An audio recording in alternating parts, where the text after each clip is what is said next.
के तपाईले 2025 का लागि ईडीबी भन्नुभएको थियो र तपाईसँग यस्तो कन्फर्मेसन पेपर छैन हो, चिन्ता नगर्नुहोस्। हामी कन्फर्मेसन बिना नै तपाईको कसरी ईडीबी को रिजल्ट हेर्ने यो सम्बन्धी भिडियो लिएर आइसकेका छौं। वे टु एसएस मा स्वागत छ। म तपाईहरुको साथी प्रदीप कुमार। सबैभन्दा पहिला आफ्नो क्रोम ब्राउजरमा जानुहोस् र यहाँ लेख्नुहोस् ईडीबी लटरी।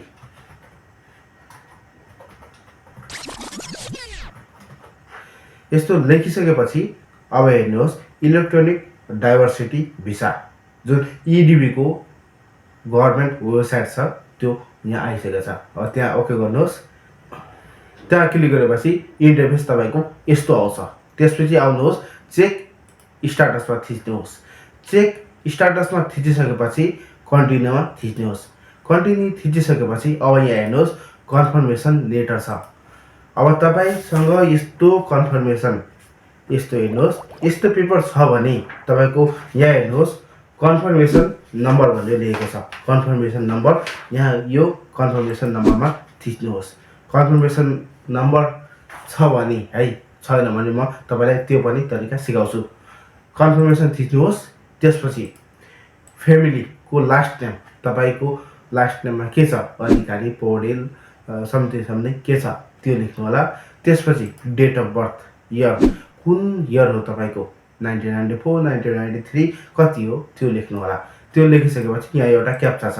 यहाँको जुन क्याप्चा छ जस्ताको त्यस्तै क्यापिटल छ भने क्यापिटल, स्मल छ भने स्मल, प्राय क्यापिटलमै आउने गर्छ। क्यापिटल यहाँ थिच्नु होला। त्यसपछि सबमिट गर्नु होला। सबमिट गरेपछि यदि तपाईको इलेक्ट्रोनिक्स डाइभर्सिटीमा सिलेक्टेड हुनुभएको छ भने तपाई कङ्ग्रेचुलेसन लेखेर आउँछ, यदि छैन भने सरी लेखेर आउँछ। त्यसपछि अब रह्यो तपाई यदि आफ्नो कन्फर्मेसन नम्बर बिर्सिनु भएको छ वा तपाईसँग त्यो पेपर छैन भने के गर्ने।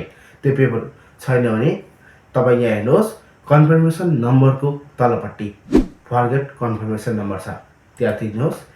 त्यहाँ थिचिसकेपछि तपाईको यहाँ हेर्नुहोस् डाइभर्सिटीको इयर छ, तपाई कुन सालको ईडीबी लटरीको चेक गर्न चाहनुहुन्छ। अब यहाँ हेर्नुहोस् 2024 छ। म यो 2025 को रिजल्ट आउनुभन्दा अगाडि नै यो भिडियो तयार पारेको हुनाले यहाँ 2025 छैन। तपाई यहाँ 2024 छ, 25 किन आएन भनेर केही टेन्सन नलिनु होला।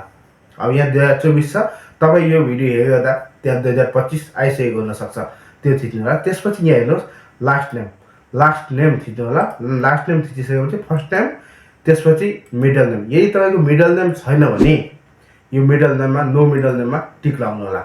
त्यति लगाइसकेपछि तपाईको अब यहाँ आउँछ डेट अफ बर्थ। हेर्नुहोस् डेट अफ बर्थमा के छ, पहिला मन्थ, डे, त्यसपछि इयर छ, त्यही अनुसारको भर्नु होला। त्यसपछि इमेल एड्रेस, इमेल एड्रेस भरिसकेपछि यहाँ हेर्नुहोस् फेरि एउटा क्याप्चा छ। यो क्याप्चा पनि जस्ताको त्यस्तै क्यापिटल, स्मल के छ सेम त्यस्तै नै लेख्नु होला। त्यस्तो लेखिसकेपछि सबमिट गर्नु होला।